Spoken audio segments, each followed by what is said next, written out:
In this hot summer season, let's chill by drawing an ice cream. First, make a big letter U.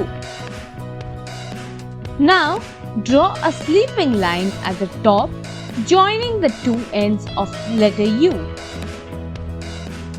Then make two standing lines at the bottom of the letter U.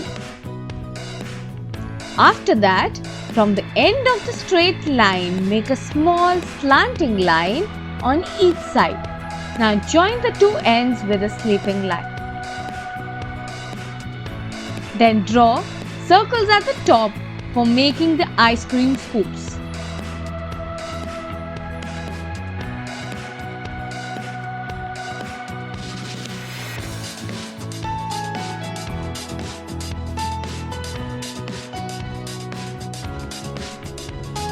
And a small circle for the cherry.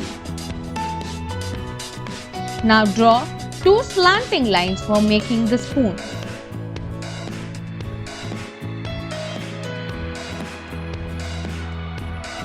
You may add your choice of toppings to your ice cream.